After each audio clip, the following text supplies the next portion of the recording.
এবছর দুর্গাপূজায় নাশকতার কোনো আশঙ্কা নেই বলে জানিয়েছেন স্বরাষ্ট্র উপদেষ্টা। বলেন, যারা দুষ্কৃতিকারী তারা শুধু পূজা নয়, সব জায়গায় দুষ্কর্ম করার চেষ্টা করবে।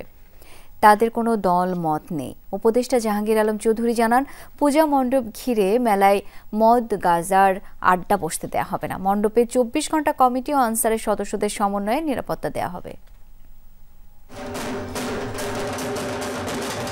সনাতন ধর্মাবলম্বীদের সবচেয়ে বড় ধর্মীয় উৎসব শারদীয় দুর্গাপূজা শুরু হচ্ছে 28 সেপ্টেম্বর। এবার সারা দেশে প্রায় 33,000 পূজা মণ্ডপে দুর্গাপূজা হবে।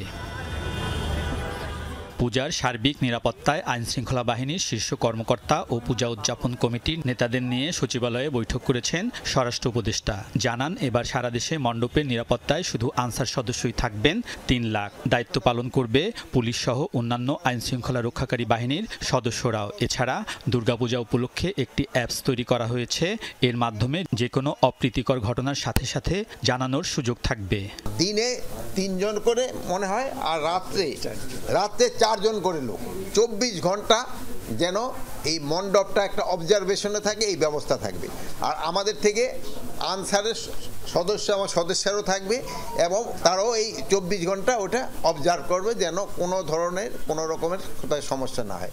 স্বরাষ্ট্র উপদেষ্টা দাবি করেন, দুর্গাপূজায় কোনো ধরনের নাশকতার আশঙ্কা করছে না পূজা উদযাপন কমিটি। বলেন, পূজাকে কেন্দ্র করে মণ্ডপের আশেপাশে কোনো মেলা বসতে দেয়া হবে না। পূজা উপলক্ষে অনেক সময় আশেপাশে যে মেলাগুলি হয়, তারপরে ওখানে গাঁজার আড্ডা বসে, মদের আড্ডা বসে, এইগুলি কিন্তু এবার কোনো অবস্থায় হবে, কোনো রকমের কোনো মেলা হবে না।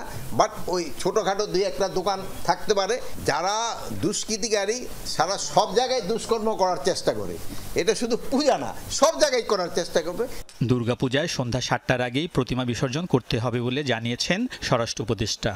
7টার আগেই যেন বিসর্জনটা শেষ করতে পারে। আলমগীর স্বপন, যমুনা নিউজ, ঢাকা।